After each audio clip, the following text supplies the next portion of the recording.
Okay, welcome to our webinar today. This is the first, but hopefully not the last, ICABR IFPRI webinar. And I'm in my last year as president of this International Consortium for Applied Bioeconomy Research.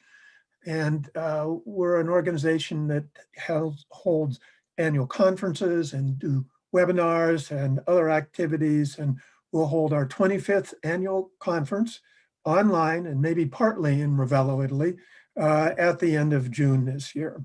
You are all invited. Please come. The theme of our conference is going to be the role of the bioeconomy in generating resilience and sustainable development. Today's webinar is a response to concerns that we've had about the challenges and the opportunities for agricultural research systems that the COVID-19 pandemic has created. We're concerned that declining funding for agricultural research in most parts of the world will be accelerated by the pandemic. At the same time, advances in biology, information technology are providing new tools to increase the productivity and the health of crops and livestock, to improve the soil health, to improve nutrition and health of people.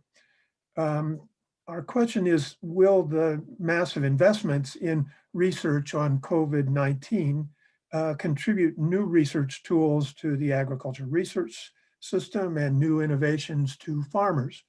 Will COVID-19 accelerate the use of the new tools that are already spreading to improve agriculture and rural well-being? These last two questions have turned into something of a personal quest on my part to understand the new opportunities created by COVID-19 research. And this quest, of course, is hampered to a certain degree by the fact that I'm an economist with limited knowledge of biology and agricultural sciences. Luckily, I was able to link up with John Mcdermott and Ruben Echeverria to put this conference together. And I'm hoping that the panelists will help me understand these questions, and that you in the audience will also contribute your knowledge so that we can come out of this session with a better idea of how to build the agriculture research systems of low and middle income countries into a better and more resilient system in the future. One special note of thanks to Katarla Taylor and her colleagues at IFPRI, who have disciplined us and gotten us together to this point, and a big thank you to them. They're behind the scenes, and they're what's making this whole system happen. So now I'll turn it over to John. Thank you, Carl. So my name is John Mcdermott, as you heard, and I'm the director of the CGR program on agriculture for nutrition and health, which is led by IFPRI.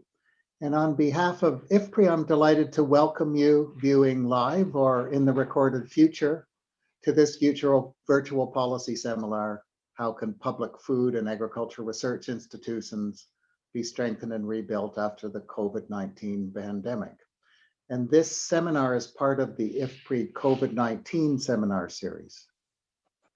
Now we're delighted to be co-organizing this seminar with the International Consortium on Applied Bioeconomy Research, and glad that Carl is joining us as the moderator.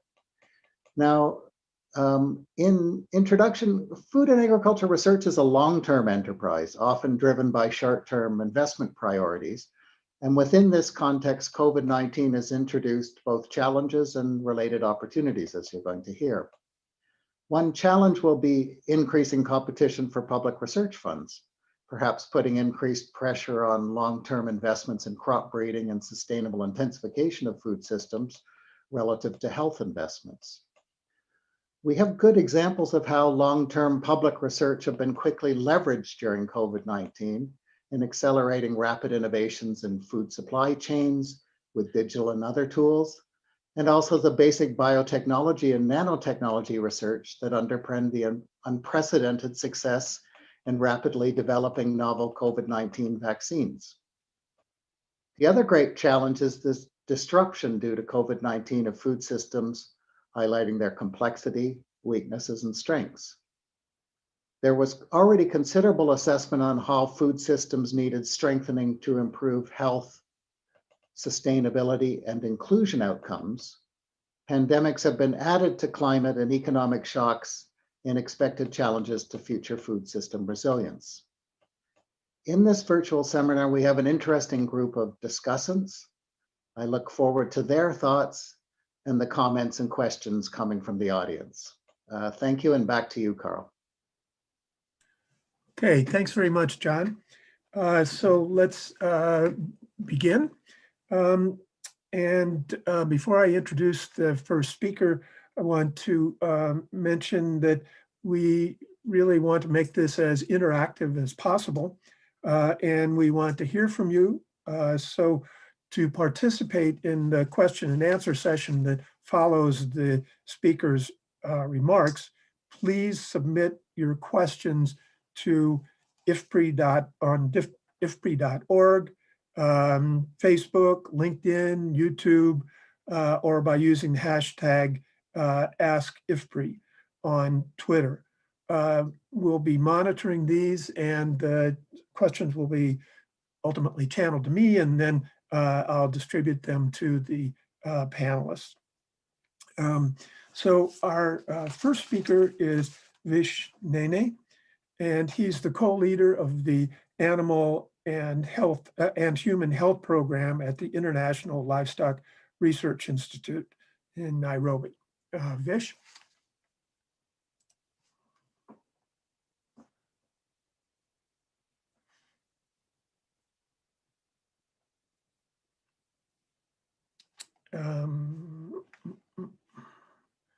We can't hear you right now, Vish. Sorry. Okay, start again. Okay, good morning, everybody. Thank you, Carl, for the invitation to participate in this meeting and to present some of the thoughts and activities that we've been brewing at ILRI. The title of the presentation is there, so I'm not going to repeat it. But as the audience today may not be too familiar on the general importance of infectious diseases, I thought that a reminder on this would be a useful starting point. Next slide, please. So unfortunately, diseases are universal. They affect animal health and result in billions of dollars lost per year in productivity. And many tropical diseases represent under-researched problems, and they are also neglected. In human health, foodborne diseases are estimated to cause over 2 billion people to fall ill on an annual basis. And most animal source food is sold in wet markets, and they're often unsafe. And finally, in environmental health, most new human diseases spill over from animals, and many have a wildlife-livestock interface. Now, the intersection between these three areas of health is an important one. It's the sweet spot for One Health approaches, which is particularly relevant in the context of zoonotic diseases, and certainly for COVID-19. Next, please. So the diseases have always had a negative impact on society and food production as well. And the COVID-19 pandemic has refocused global attention on diseases per se. Next, please. There are three main tools that are needed in the face of disease outbreaks. Diagnostics to implement biosecurity measures to prevent spread, drugs to treat infection or reduce severity of disease and prevent death, and vaccines to do the same, namely to prevent or reduce severity of disease and prevent death. Now, innovations in these three areas are essential in both human and livestock health research. Next, please. I'll principally deal with vaccine innovations, as this is the research area that I'm most closely involved in. And vaccines offer a cost-effective and sustainable option for control of human and animal diseases especially in low resource environments. But vaccine development is usually a long process. It's a costly affair with high failure rates, and hence it's a risky business.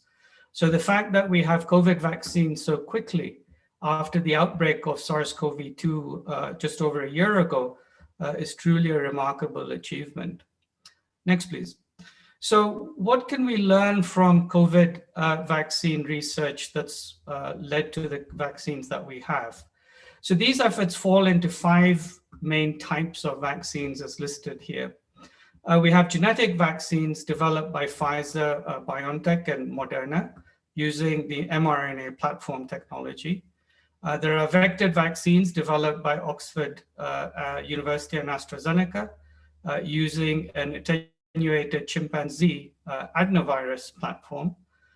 There's a recombinant protein-based vaccine developed by Novavax using a nanoparticle platform. We have inactivated SARS-CoV-2 pathogen-based vaccines developed by several companies.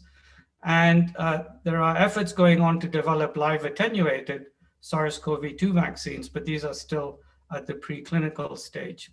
Now here I've only listed those companies that have a product that's already been authorized for use in humans. And at ILRI, we have at one time or another tested all of these vaccine types in our livestock vaccine program, except for the mRNA platform. Now this platform actually comes in different flavors, and I'm aware of other labs, livestock labs, looking at different mRNA platforms to the BioNTech Moderna one. However, this is where we run into technology suitability problems, as livestock vaccines are highly sensitive to price. And in the current format, mRNA technologies are most likely too expensive to develop into commercial livestock vaccines. But nevertheless, the platform is attractive as a research tool, as it is a rapid response technology. And in addition to stimulating what are called virus neutralizing antibodies, it's reported to also stimulate cell-mediated immunity, in particular a subset of T cells called cytotoxic T cells. And you may have been following this in the news. Now, the latter type of immunity is required for 2 diseases that we work on: African swine fever, which is a viral disease of pigs, which is currently a major problem as it threatens the global pig population, and East Coast fever, which is a disease caused by a tick-borne protozoan pathogen, which occurs in sub-Saharan Africa. Now, the technologies we've tested so far do not do such a great job in generating these types of T cells. And so the mRNA platform could actually be a useful tool to explore in livestock. Nanoparticle vaccines also come in different flavors. And so while we've not specifically tested the Novavax method, we are working with another nanoparticle system in collaboration with the Institute for Protein Design at the University of Washington in Seattle. And finally, on the slide, although we have live attenuated COVID vaccines that are being developed, they haven't been come about yet. This is an area of active research at ILRI. So next slide, please. So here we are using CRISPR-Cas and synthetic genomic technologies, which seem to be of interest. We're using these to develop novel attenuated vaccines targeting African swine fever, which I just mentioned, and also a bacterial disease called contagious bovine pleuropneumonia, which causes a fatal disease in cattle. Now, CRISPR-Cas technologies can also be used to develop novel diagnostics, which we're also experimenting with. So in closing, if I can have the next slide, I think we're likely to see an increased investment in livestock zoonosis research and control, and in particular on viruses that have a pandemic potential. Linked to this, there is a strong argument for assessing vaccine technologies in livestock, including, for example, the mRNA platform that I mentioned. Now, the idea here would be to develop safety and efficacy data in livestock prior to undertaking human trials, not to develop livestock vaccines per se. But if a technology is found that is suitable and cost-effective for use in both humans and livestock, then all the better. And the Oxford University vectored vaccine that I referred to is potentially one such platform. And we've contributed to this type of research, particularly looking at novel Rift Valley fever vaccines. Now, an overall increase in such studies will inevitably lead to increased knowledge and research tools, which could be applied to tackle other livestock diseases. For example, endemic bacterial and parasitic zoonoses, and also non-zoonotic livestock diseases. Both of these remain major constraints to livestock productivity and health in low and middle income countries. So with that, Carl, I'll stop and thank you for your attention. Great, thanks, Vish. Very interesting. This is answered several of my questions and leads to even more questions for the future. The second speaker is also coming from Nairobi just now, Dr. B.M. Prasanna, who's the director of the Global Maize Program and the CGIAR research program on maize from the International Maize and Wheat Improvement Center, CIMMYT. Dr. Prasanna. Thank you. Thank you, Carl. Let me share my screen quickly. Okay. Yeah, hope you could see my screen, Carl. Okay. So the topic, first of all, thanks to Carl for inviting me to give a talk in this very important webinar. The topic I would be focusing on is strengthening seed security. What is the new imperative during this time and after the COVID-19 pandemic? The COVID-19, as we all know, has created an unprecedented situation. It has already a deep impact on the society, economy, and most importantly, the agri-food systems. There is a disproportionate effect on the poor, leading to food insecurity and nutrition crisis. And simultaneously, farmers are under deep pressure due to onslaught by transboundary pests like locusts and fall armyworm, especially in Africa and in Asia. And this overall crisis has indeed heightened the need for building more resilient and innovative agri-food systems. So how did it affect our work, especially, for example, on the breeding work? Fortunately, several countries in Africa as well as in Asia have considered agricultural research for development as an essential service. And therefore, with a few restrictions, our field work with partners as well as at our research stations continued unabated, thanks to very heavy dedication and commitment from scientists and technicians following safe distancing norms. So providing climate resilient and nutritionally enriched seed to the farmers should be considered as an essential service. And unfortunately, increasing frequency and intensification of erratic weather events at the same time due to the changing climates could further exacerbate the current crisis. So resource-constrained smallholders, especially the women and marginalized communities in the target geographies where CGIAR serves, especially in sub-Saharan Africa, Asia, and Latin America, need access to these climate resilient and nutritionally enriched crop varieties, be it maize, wheat, rice, legumes, or many other crops, dryland cereals, much more than ever before. And that's the most important thing why agricultural research for development cannot be put on a back pedal right now. One more important area where agri-food systems can tremendously contribute to the recovery and resilience of agri-food systems is to treat food as the medicine and medicine as the food. Nutrients with capability to boost the immune system strength when safe levels are not exceeded include zinc, iron, selenium, vitamin A, D, and C, and so on. Among this, a paper published by the World Health Organization in 2020 clearly points out the need for addressing the issue of child malnutrition, which has become further exacerbated during this crisis. CGIAR particularly focuses on biofortification for zinc, iron, and vitamin A. And this is really important. It provides a safety net for maintaining the healthy immune systems, especially for those millions of vulnerable populations in Africa, Asia, and Latin America. And there is a huge opportunity for us to enrich our product profiles with enhanced nutritional quality. especially zinc and provitamin A. A paper published in 2019, in fact, highlights Reed and co-workers that there is an abundance of evidence that has accumulated over the last 50 years to demonstrate the antiviral activity of zinc against a variety of viruses and via numerous mechanisms. And this is indeed, this work has to be reinvigorated as well as further strengthened now and in future.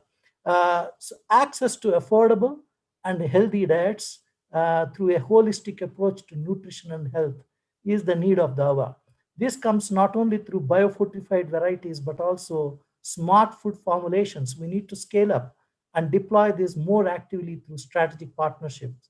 Establish or strengthen collaboration with biomedical sciences, especially for a better understanding of traits that contribute to the improved metabolism in humans. Enhance the content of under-researched bioactive compounds that particularly strengthen the immune response. This is an important lesson from COVID-19 pandemic. And political economy, including communication, advocacy, education, and behavior change in promoting biofortified crops as well as the food formulations is really, really key. So far, if you look at this figure on maize, our high zinc varieties have been deployed only in Latin America, whereas provitamin A has disseminated not just in Latin America, but also in sub-Saharan Africa and countries in Asia. So there is a clear need for high zinc to be further mainstreamed into the product profiles for sub-Saharan Africa as well as Asia in the near future. How has the seed sector responded to the COVID-19 pandemic? An excellent article by the Wageningen Group on rapid assessments of the impact of COVID-19 on the availability of quality seed to the farmers, especially in Ethiopia, Myanmar, Nigeria, and Uganda. Various sectors, they have analyzed them and clearly demonstrated that this has caused reduced mobility, increased cost of transactions, and thereby reducing the availability of quality seed in some of these countries, delays in development and release of improved varieties, as well as delays in high quality seed production and distribution, and finally weakening of the varietal promotion efforts. So the efforts are heterogeneous, but at the same time, overall, no country has been left untouched in terms of this crisis. CIMMYT's own study through a project called Nepal Seed and Fertilizer Project has analyzed the impact of COVID-19 lockdown on farming communities and agri-businesses in Nepal.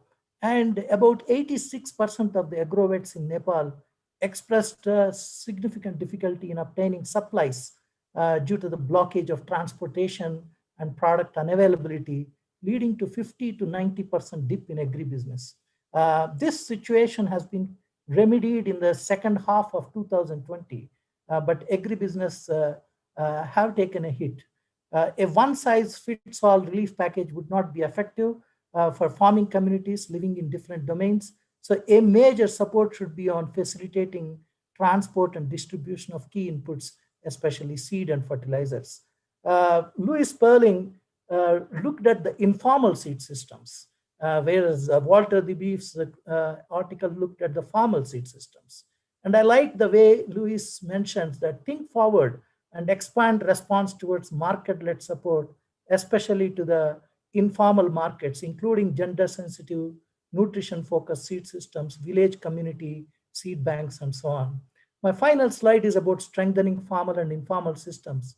We need to implement new and more effective ways, the lessons learned from COVID-19, digital seed production and delivery roadmaps, digitization of varietal releases, seed inventory management, and varietal promotion. Virtual engagement, not just face-to-face with seed companies and agro dealers. And there are innovative methodologies coming up with regard to remote sensing and visual imaging technologies to gauge the production of seed in seed production fields. So in my view, friends, the journey for the recovery and resilience of agri-food systems must be holistic and inclusive and should in fact begin now. Thank you so much. Great. Dr. Prasanna. Nice overview of the issues that maize is facing, and many other crops around the world. The next speaker is Delia Grace Randolph, who is a professor of food safety systems at University of Greenwich, London. Delia? Yes, welcome all. I'm also 40% working as a joint appointee for ILRI, so I am part of the CGIR. I don't have any slides, and I don't have very much optimism. I know that in 1900 we had about, Africa is my favorite continent. I've lived here for 20 years and I love everything about Africa. And in 1900 we had about 100 million Africans, and now we have 1 billion. And in 2020 we will have 4 billion. And behind every African or every European, there stands 6 or 10 domestic animals: cows, camels, birds, turkeys, because that's what feed us. And at the same time, the wild animals are getting smaller and smaller. They now reckon they're less than 4% of the ecosystem in Africa. So it's kind of like, you know, we're looking at the small things. We're pretending we're doing big things. We're looking at CRISPR-Cas and new breeding and markets and innovation. But in actual fact, we are totally spoiling our planet, and our planet just cannot exist with all of these people and all of these domestic animals and nothing left of natural systems or natural wildlife, you know. And they get stressed, they get incredibly stressed, and then they bring out diseases like COVID and SARS and MERS. And it's, you know, when animals get very stressed, they become just like little soup cans of bringing out very dangerous diseases. And we've made it like that because we've shut them out. We've taken over too much and we've given them too little. So I'm not talking about, you know, anything very particular about COVID. I've written so much about COVID. If you can Google me, you'll find what I've written, and the drivers and the emerging diseases and the influenzas and all the rest. But I really want to challenge ourselves that it's just like changing deck chairs on the Titanic. You know, we're all just going to go down in the flood unless we stop doing things differently and stop pretending that by messing around in the margins and doing our little bits of science, it's going to get things better, because it won't. That's my thoughts on the issue. Thank you very much for listening to me.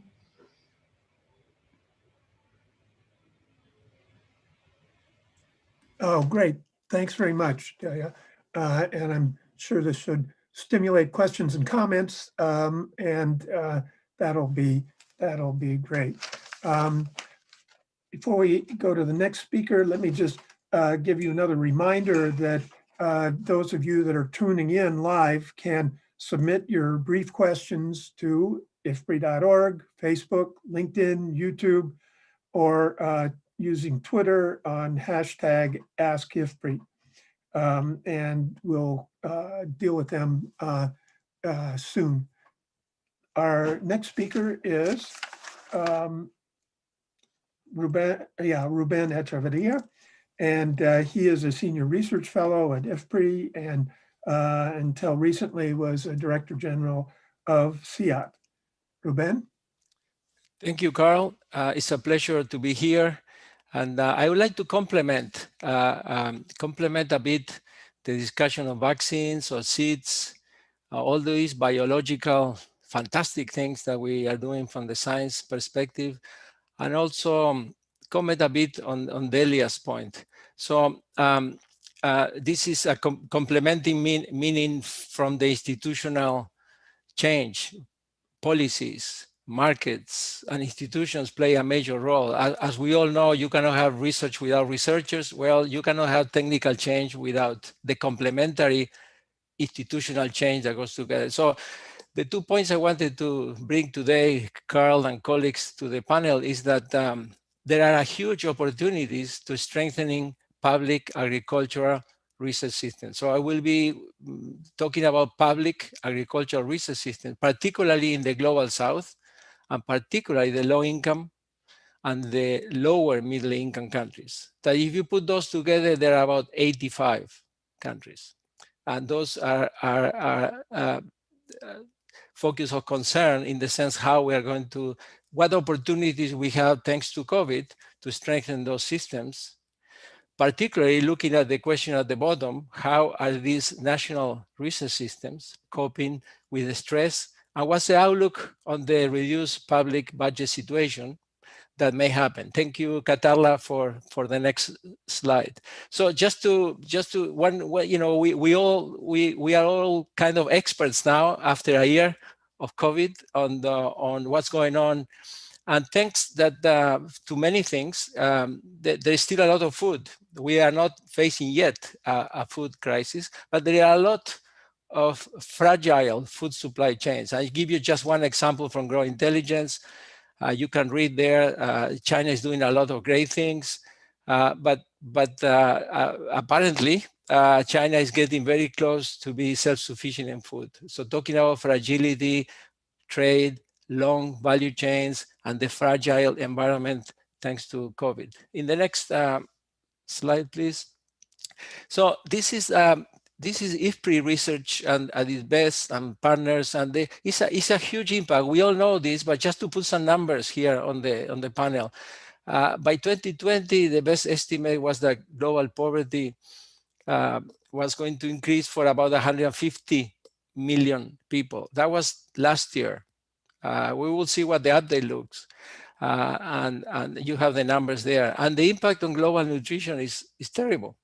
So this is just two numbers to summarize what we know. In Latin America and the Caribbean region that I've been connected to, the last year may mean 20 years going back economically and socially because of the huge impact.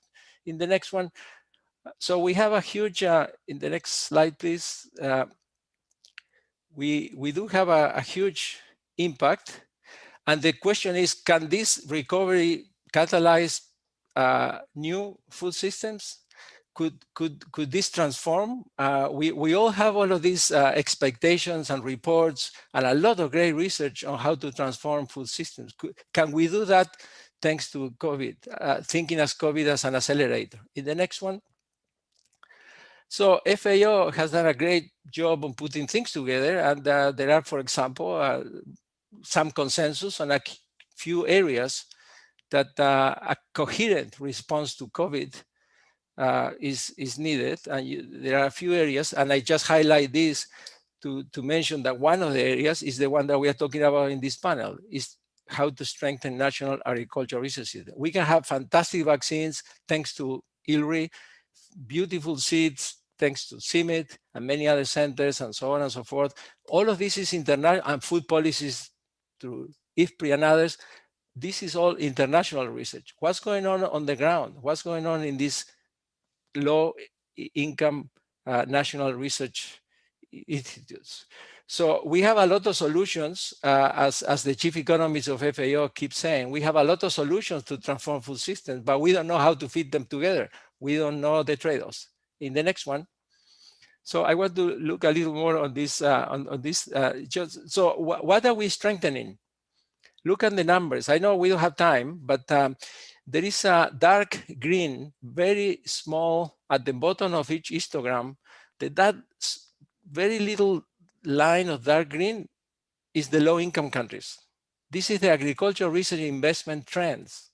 And of course, high-income countries are investing quite a bit, middle-income countries too, and of course, China, India, Brazil, South Africa, and others.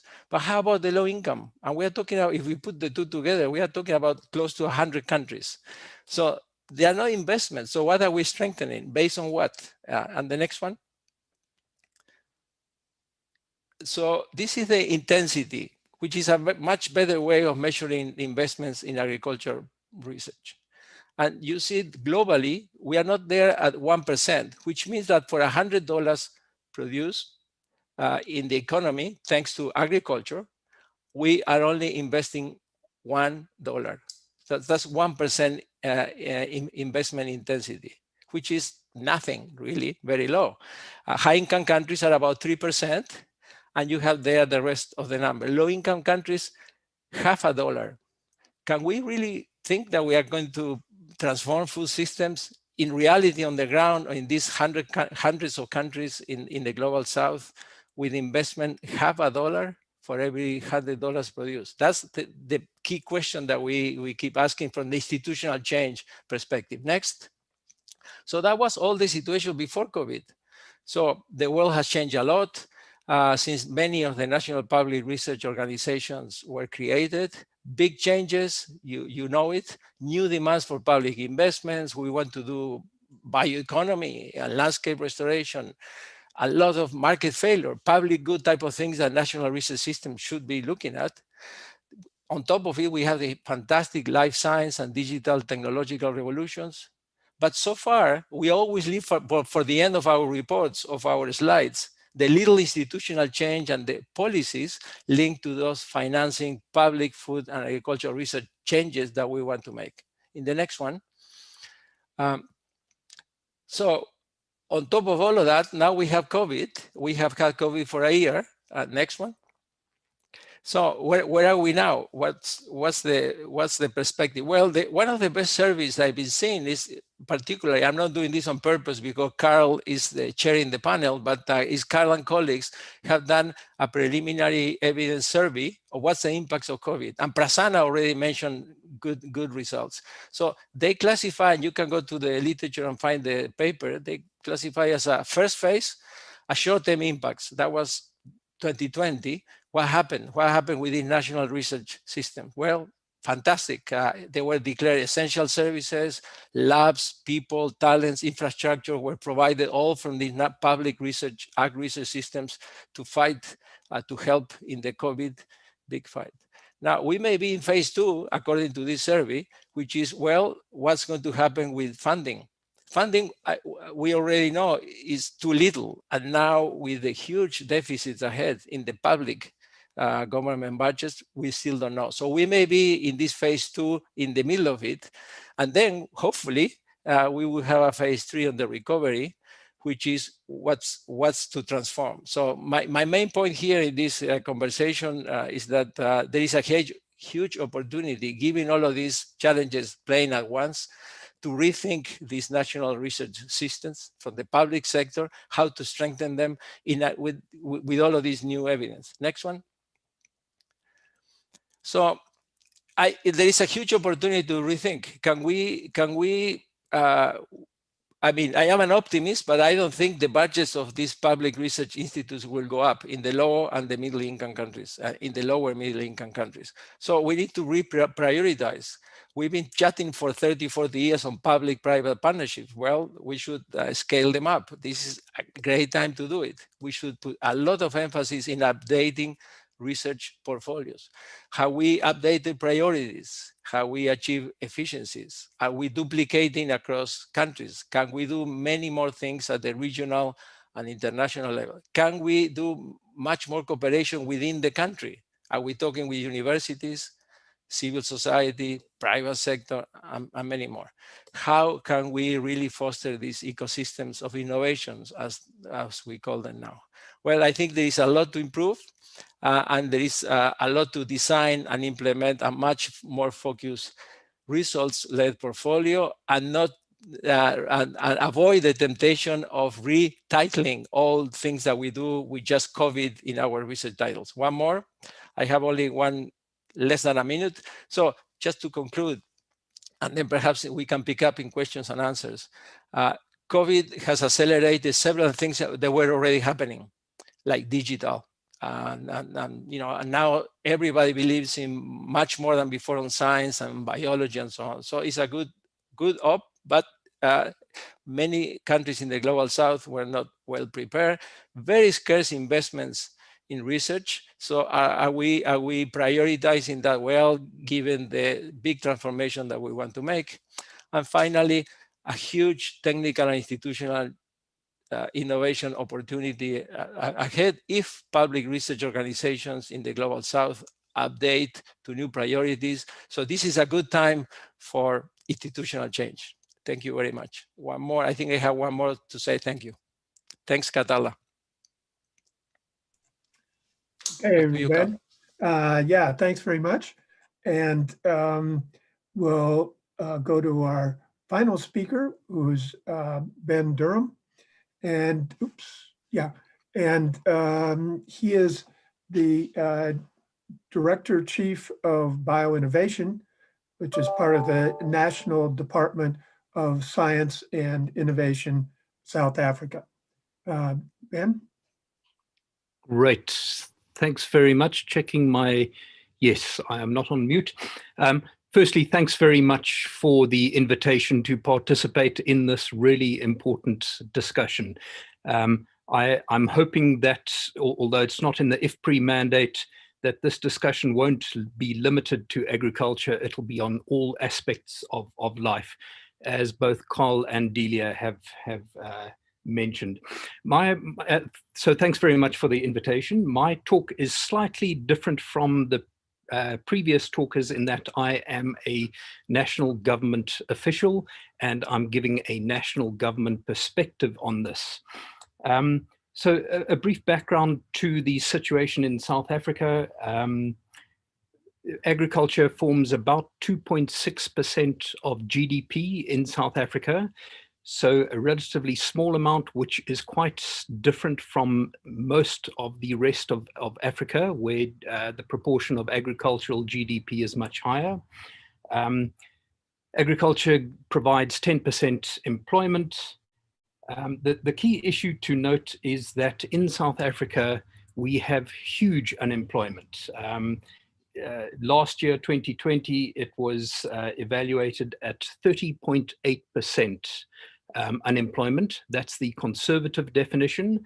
But if you look at the expanded definition, which includes people who have given up looking for work, it extends to 43% of work-capable adults are unemployed. So it's a massive challenge that we have in any case. During the COVID pandemic, this unemployment has risen by nearly 15%. 2.2 million more South Africans are unemployed. So we have a huge social crisis on our hands. The pandemic, it's infected 1.4 million South Africans out of a total of about 58 million. We've had 44,000 deaths so far, and we have just peaked and are starting to come down from our second wave of the virus. Then giving a brief picture on the role of DSI, the Department of Science and Innovation, a national department. We provide strategic direction and investment in technology development.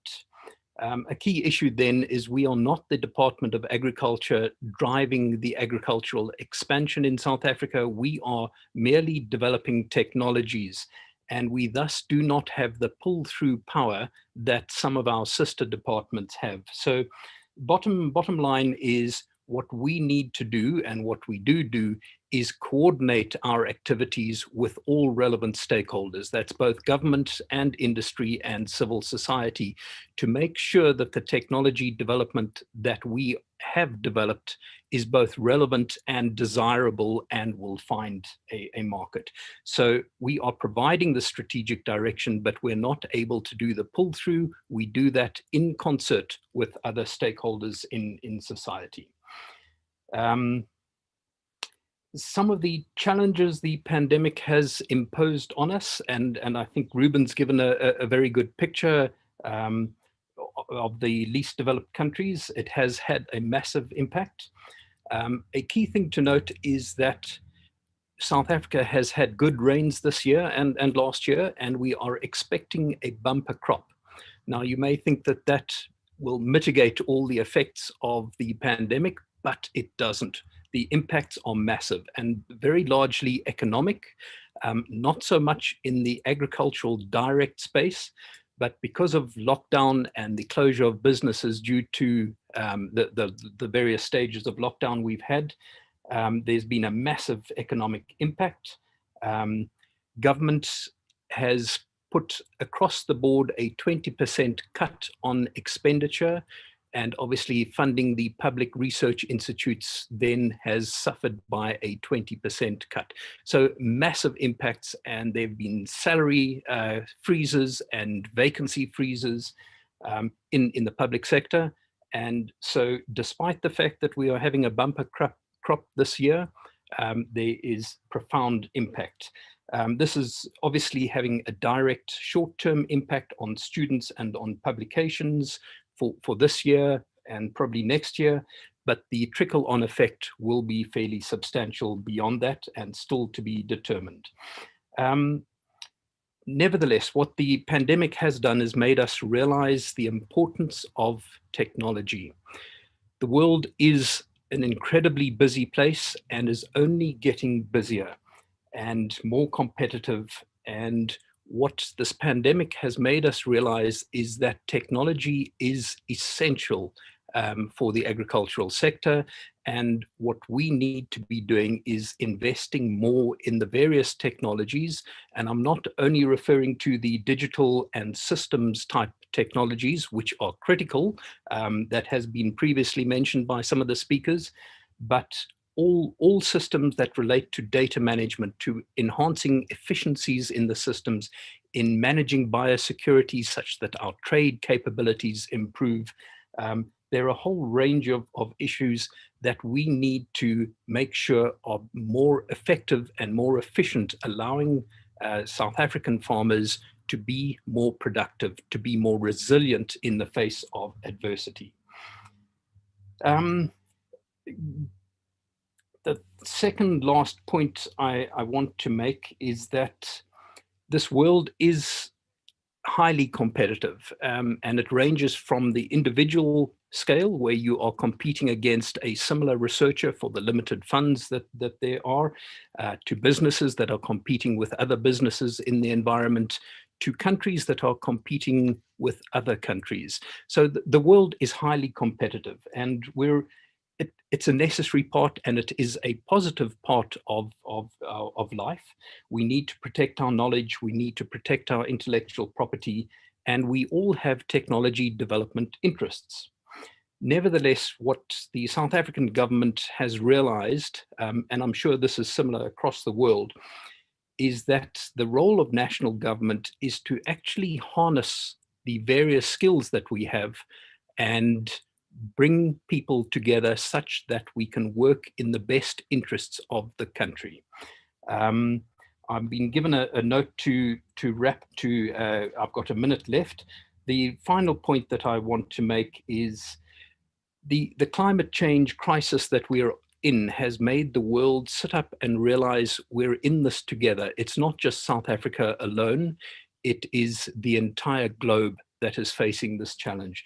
So what is critical is that we must find a solution, not just for South Africa, not just for the individual businesses and so on. We need to find global solutions to the various challenges that we have to make this world a more sustainable place. A very powerful plea made by Delia.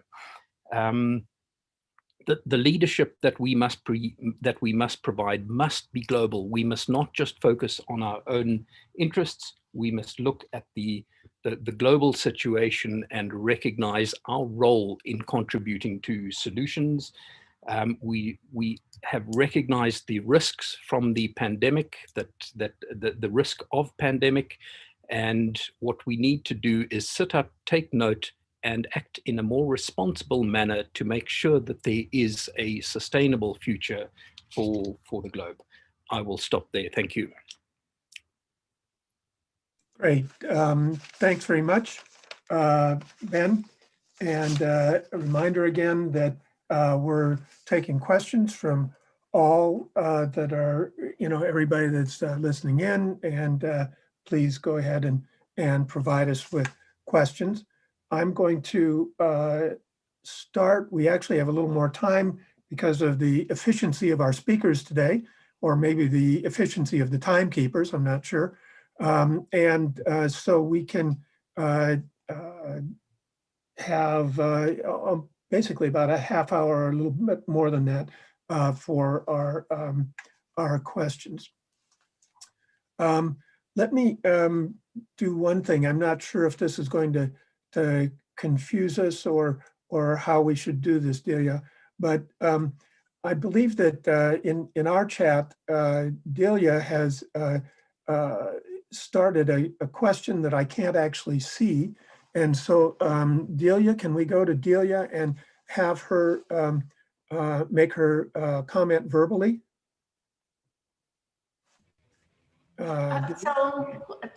Yes, so what would you like me to comment verbally on? Well, apart from...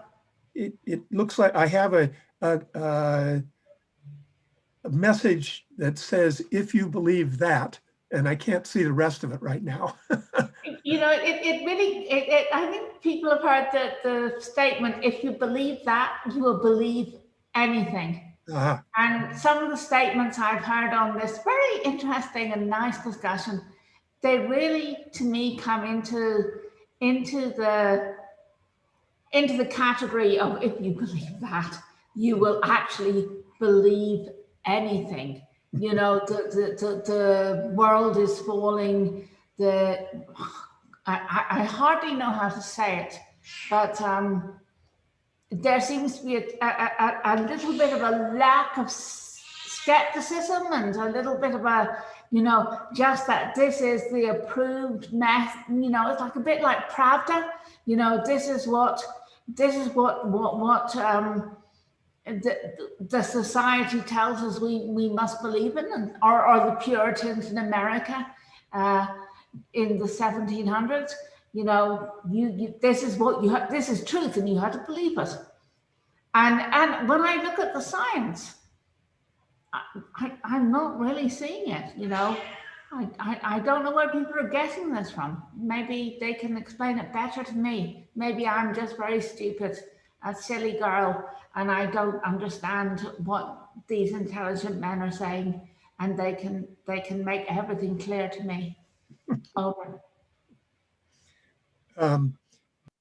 Anyone from the panel want to respond to Delia's comments?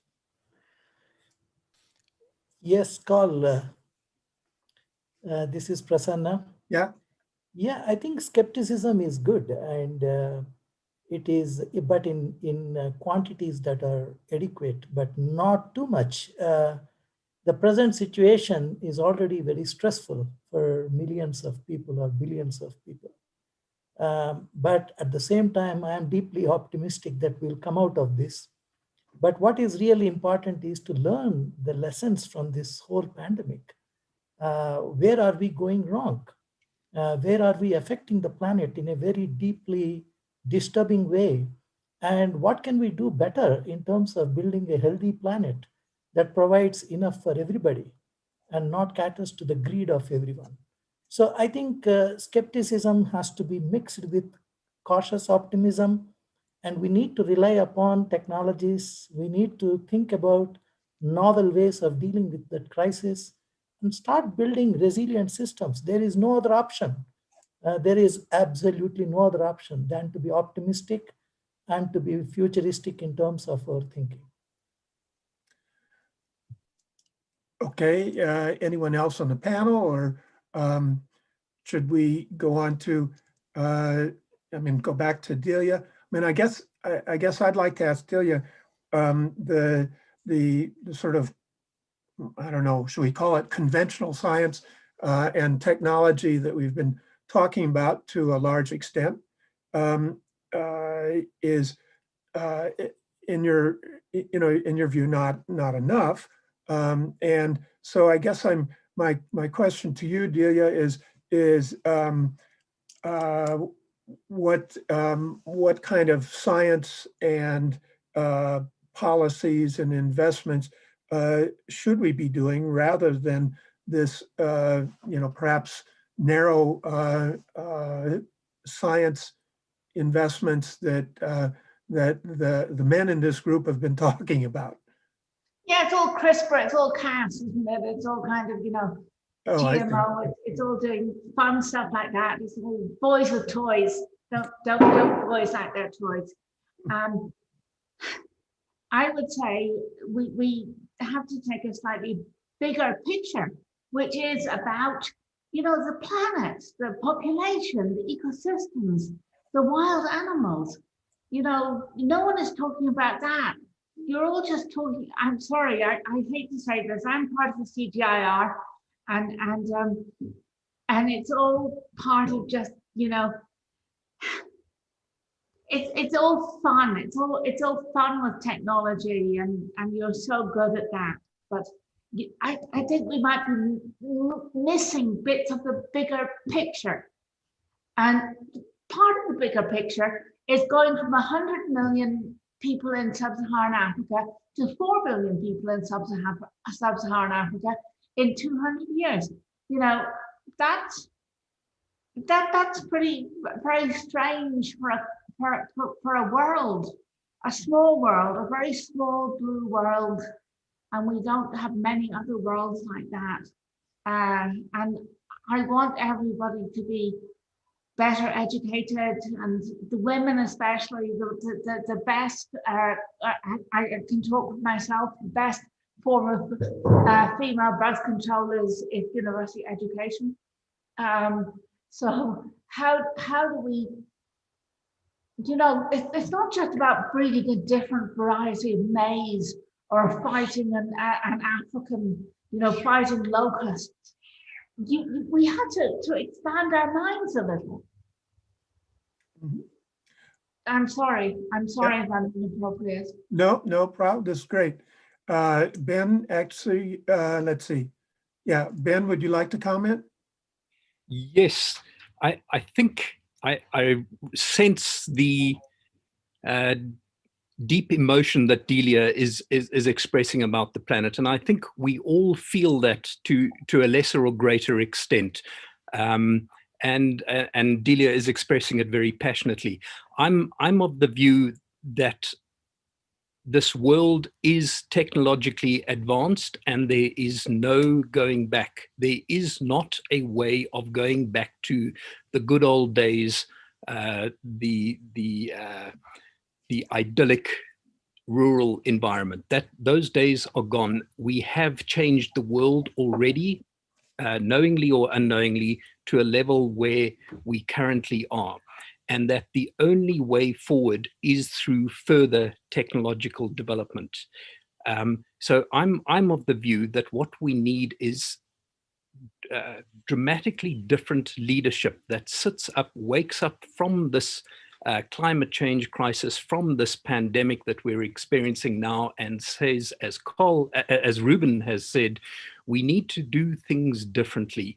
But technology is at the center of doing things differently. We need technologies, we need continual advancement, but we need the leadership to guide that and to find ways of imposing it to make sure that humanity is sustainably embedded on this planet, and that there is space. And I'm not talking about the tiny little decreasing space for the more natural environment, but there is adequate space for all life on Earth. So I'm just an advocate of technology. I don't think there's any way to go back. We've got to advance on technology, but we need leadership to make sure that that technology is applied in the most appropriate and adult way. Thank you. Let me take some of the questions that have been written in by our audience. another big, broad question, it's been sent in by Anonymous, is it important to start thinking about the importance of food sovereignty? And is that something that can be combined with development approaches? Anybody want to respond to this issue of the role of food sovereignty and its importance? Carl, I'm happy to come in for a second Sure. once, John. Yeah. I think one of the things we'll see in these processes that are being discussed is, the role of research, of science and evidence in decision making, in which science isn't the determinant, it's a contributor. And a lot of this is structured around what we value in society, what rights we choose, all those kinds of things. And so I think it's important that as scientists, we get much smarter about the kind of political economy and social context in which we're making decisions, which I think relates back a little bit to some of Delia's points. And unfortunately, at the moment, we're not very good at some of these things around broader questions of food system change, around ecological services and how we do that. And we're going to need to dramatically up our game and probably change our game in terms of how we do research. It's not that these questions are not new and they haven't been around for decades, but our capability of researching them is still pretty bad. And that leads to the frustrations that often we can't contribute to the types of questions that society wants us to help address. Okay, thanks, John. Ruben wants to jump in here. Just briefly, thank you, Carl, to follow up on exactly that point that John just made. And this is a huge shock. So we shouldn't continue to think business as usual. So going back to the topic of our webinar on how to build agricultural research systems, what's going to happen post-COVID, I think this is a huge opportunity to rethink the collaboration at the national, at the regional, at the international level. I'm also part of the CGR, and I think the one CGR may come at the right time. We may be much more together now in the CGR centers and so on to address these huge issues. But the CGR alone is less than 2% of total funding for ag research. So I mean, modestly, we cannot think of changing the whole world. We can help a lot, as we have in the last 50 so years. Now, at the regional level, there is this thing that sometimes I call cooperation to compete. If we can, in Latin America, there are many examples. There is a regional fund, there are regional platforms, sub-regional connections. Many of the public research organizations may be duplicating on the investments, the very scarce investment they made. So by collaboration, I still hope, I am very optimistic. There's a lot with the current very low budgets that we can do much more if we collaborate a little better in the public sector. So there are a lot of experiences there. On the sovereignty of food, I think, well, the example I put in my slide, China may be close to have it, but I think open trade is the best way to fight food security, obviously, and the evidence is right there. Thank you, Carl. Okay. Thanks very much, Ruben. Let me go to another question. This is sort of in another way of framing some of these issues. Excuse me. This is from Muhammad Ali Atik from Tunisia. How do you use the value chains? Sorry, how do value chains enhancement mechanisms perform? Let's see. I'm saying this wrong somehow. How do the value chains enhancement mechanisms help in farmer outreach and help bring them, in this case, farmers, to sustainability after pandemic crisis effects. So what's the role of value chain enhancement in reaching some of these goals of reducing the pandemic crisis effect? This is a general question. Anyone want to take that one on? Yeah, I can jump in. I think value chains are very nice in countries which are quite rich or getting to be rich, like North Africa or, you know, Southeast Asia. But when you're playing around with value chains in countries which are really low income, you often end up making things worse than they were because there is too much trouble with differences in empowerment. And the powerful people, I don't want to say things I shouldn't say, but it's not a social capital driven environment. It's elites oppressing unelites environment. Yeah. So I really hope in North Africa that value chains, and I've read many papers, and they seem to show that there is, you know, very, very good opportunities there. So I hope you all the best. Thank you. Carl, can I comment? Sure. Yeah, go ahead, Ben. It's been our experience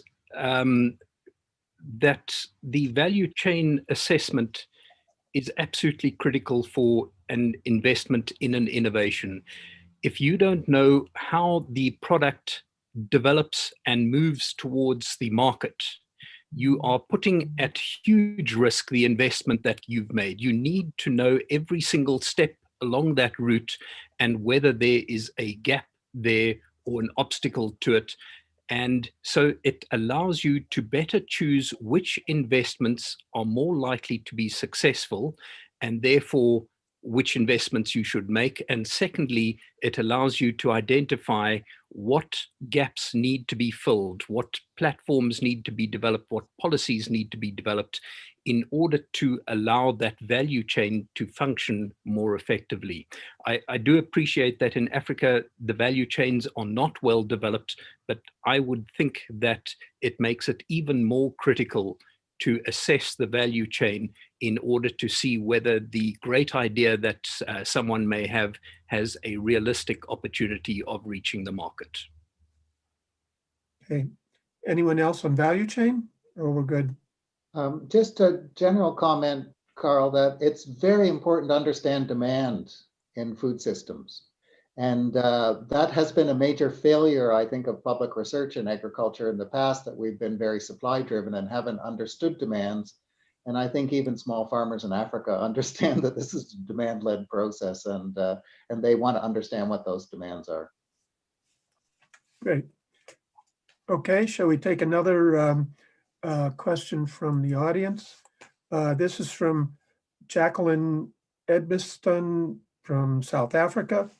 And the question is, would it be accurate to say that it would be better to focus on nutrition and strengthening immune systems rather than depending on vaccines? And I'll kind of combine this with Muhammad Jallo's comments or question in Malaysia. And this says, what measures, practices would you recommend as preventive measures of these viral diseases to reduce the risk of outbreaks, especially in the tropics? So I don't know, we can go to Vish. We haven't heard from you for a little bit. Would you want to respond, or somebody else want to take this one? So let me just comment on the use of vaccines. I mean, I think obviously there's a role for micronutrients in health, as was being alluded to earlier.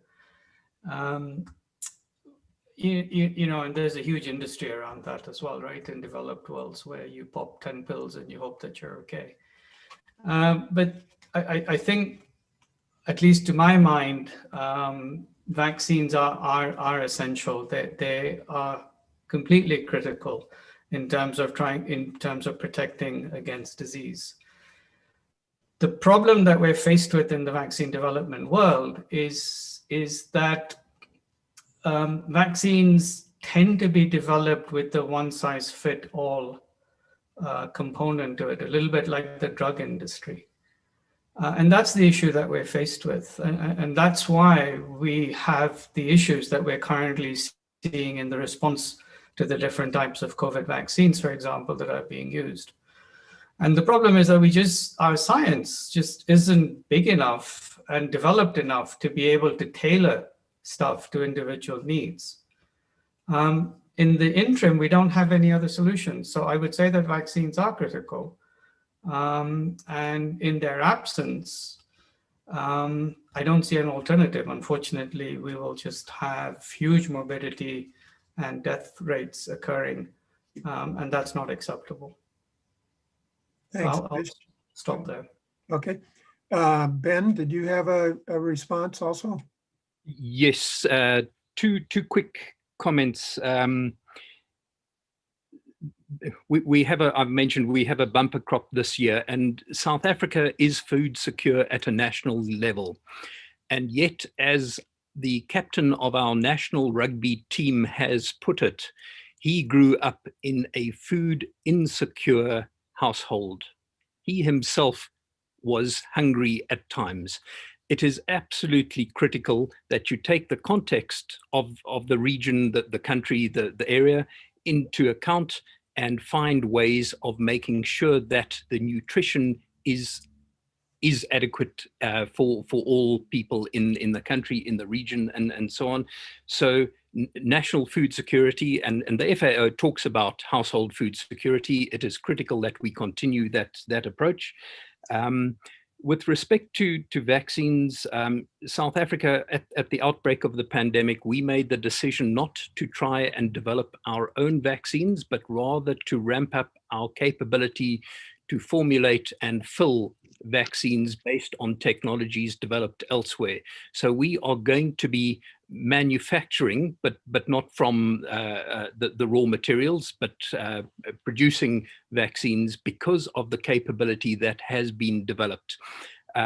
But this pandemic has allowed us, and I'm just in the process now of putting a proposal through where we are looking at a One Health vaccine development platform that, because of the crisis that we've gone through, there has been political support to invest in certain infrastructure that will help with risk mitigation for diseases in the future.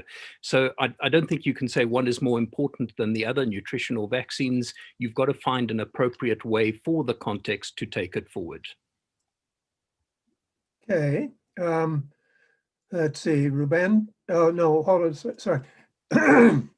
Excuse me, Delia, did you want to comment on this?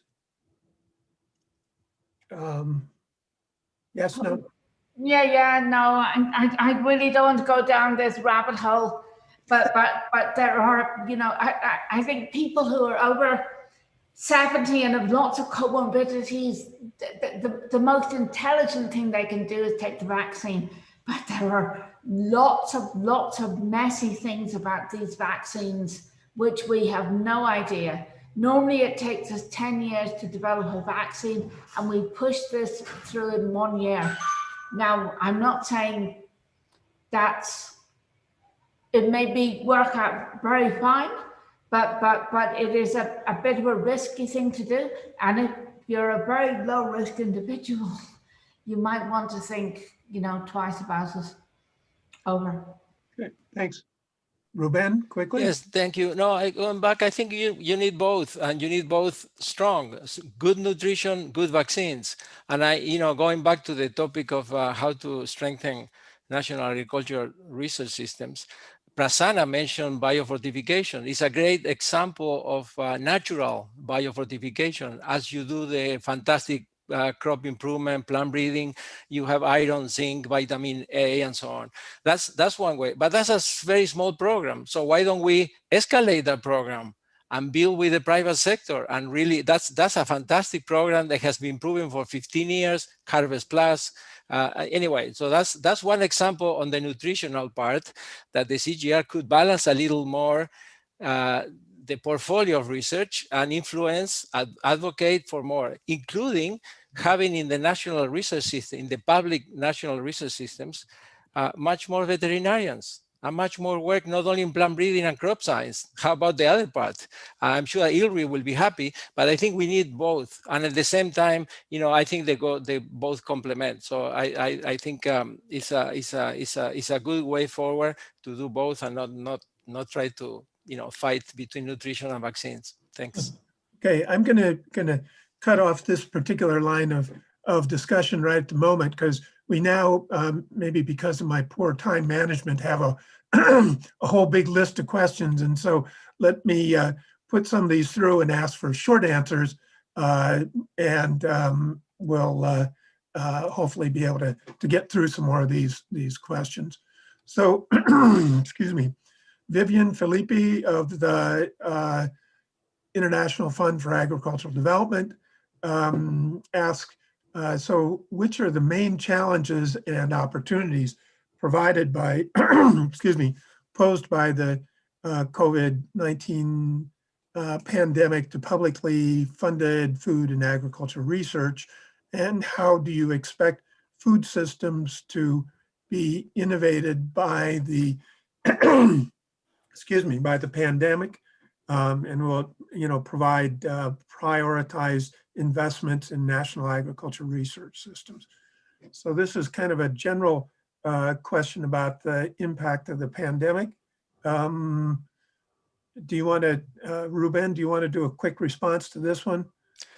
Sure. I think it's a great opportunity to rethink on nutrition. We are all worried in the global north about where this food coming from. Is this clean, traceability, all of this value chain? Well, this is a great opportunity to rethink the research portfolio on nutrition and connected to health, where is the origin of the origin of this current problem of COVID.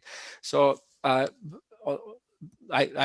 think is rethinking the research portfolio much more on agriculture, on nutrition and health, and change a bit the priorities that the public sector has had in the past, in addition to changing, of course, the policy framework, which it could be a bottleneck. Thanks.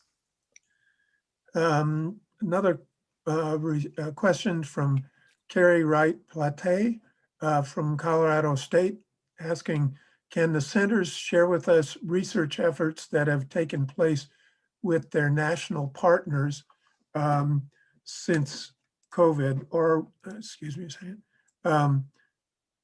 sorry, I lost it here, or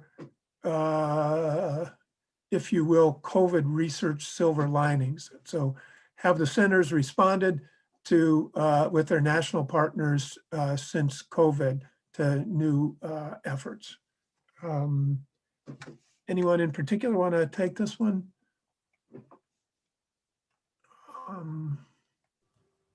Yeah, Carl, I can comment quickly. Yes, for instance, in case of Bangladesh, the centers came together, the CG centers together with the Bangladesh national partners, and addressed how to build a comprehensive monitoring system for prioritizing and designing interventions that respond to food systems disruptions from the COVID-19 pandemic, and preemptively avoid further cascading negative effects.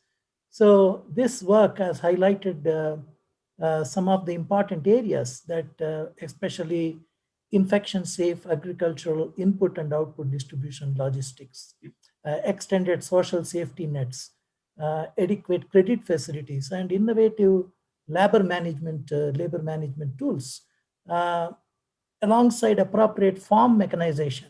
All these things are absolutely important. There is no single solution that can help us recover and build resilient systems during and after COVID-19 pandemic. We need to think about it in a much more holistic way, much more inclusive way. As Ruben said, CGIAR is a small drop in the ocean compared to the national governments and their efforts to fight this challenge. So how best we can partner with the national governments and provide solutions together that can provide relief to these communities is the critical issue. I think there are some excellent examples coming up, for example, in Bangladesh, for instance. Great. Yeah, that was a great example. Thanks very much. Let's see. Sorry, did somebody else have a comment? No. Yeah, Carl, this is Vish. So I was just going to say that being based in Nairobi, Kenya, and also the huge similarities between human and livestock research per se. We've been assisting the Ministry of Health here in Kenya more directly in terms of responding to COVID, the outbreak here, both in terms of diagnostic testing and also with the counties here. Kenya has kind of a decentralized system of government, and that's now also leading to much more closer working relationships with the counties in terms of trying to first of all map and then try to see what we can do about the impact of the COVID-19 outbreak within the livestock systems here in Kenya. Okay, very interesting. Let me move on to another one from John Maria, PhD candidate from Wageningen. Can the development of think globally, act locally management be a solution for agribusiness sectors to follow and thus be funded in the post-COVID era? Anyone want to take that one on? I can't see.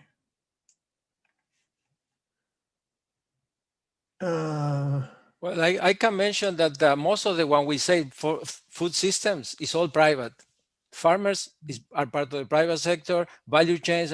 So the government, of course, has a major role to play, but it's a small, important, but a small role. So I think agribusiness is the way to go. When we talk about public-private partnerships, when we're talking about national agricultural research systems, when we talk about innovation, you need much more than research. You need private sector to come in. So I like that comment coming from Wageningen. I think agribusiness it should be part of the solution. Thanks.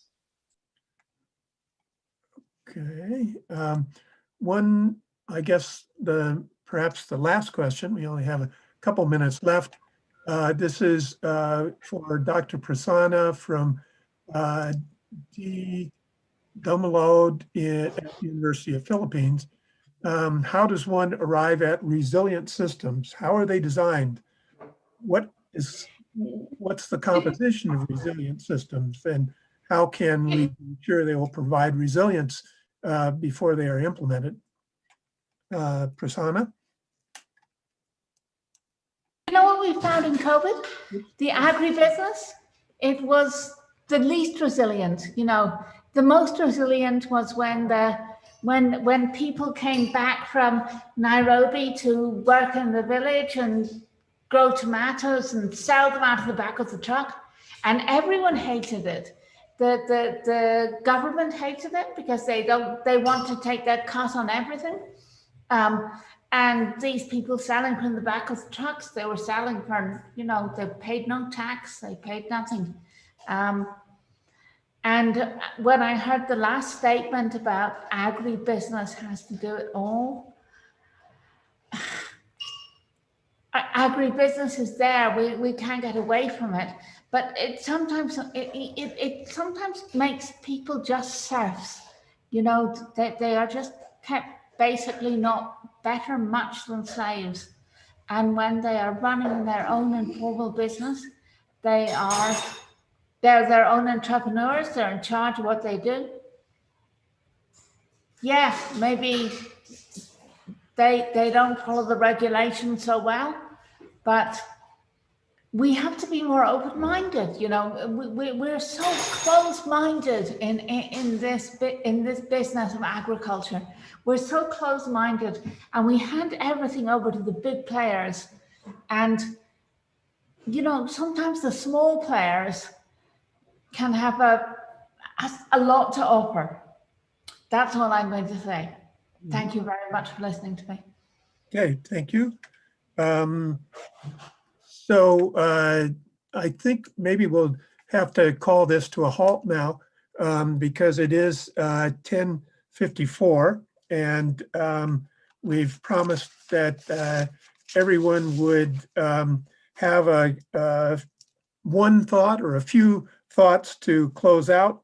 And so we'll go, I guess, in alphabetical order or something. I'm not quite sure. Anyway, I have Ben first. Do you have a final message, Ben? Great, thank you. A couple of very short points.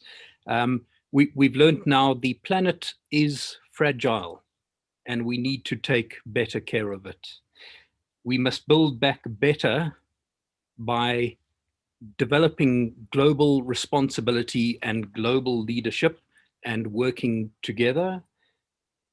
Technology is an essential part of this building back better, and it is imperative that we take civil society along with us. Thank you. Ruben? Yes, thank you. No, it's been a great discussion, and I think from a national public research perspective in the Global South, this is a great opportunity to rethink priorities and to rethink how we cooperate and do things together with our own sister organizations in the country, with our regional organizations and platforms, and of course with the international organizations, including agribusiness. And they don't have to be big agribusiness, including universities, civil society, federation of producers. So it's a great opportunity from the Global South not to keep doing the same because of the huge shock of COVID. And I am optimistic that these new partnerships will work and we won't duplicate and we will have better priorities for research, including institutional change and policies. Thank you. Delia? Final word?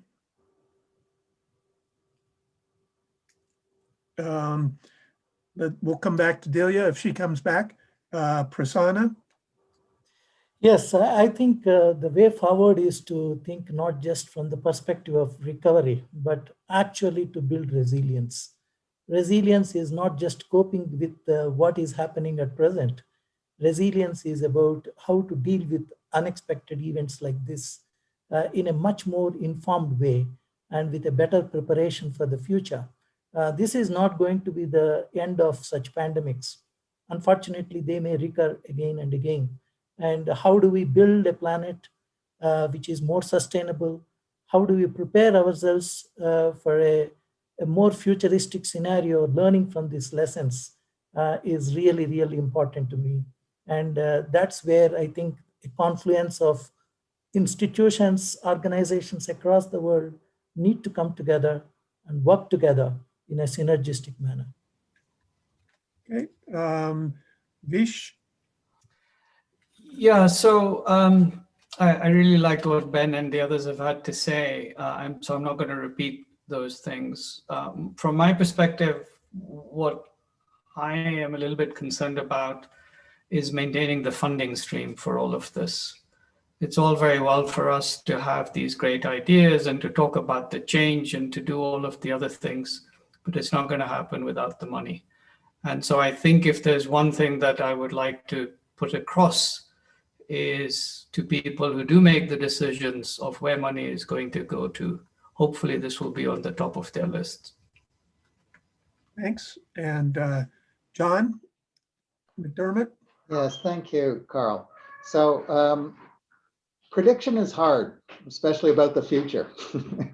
And how can public research help in this, and the CGR contribute critical research capacities under varied and unexpected futures as we're experiencing now?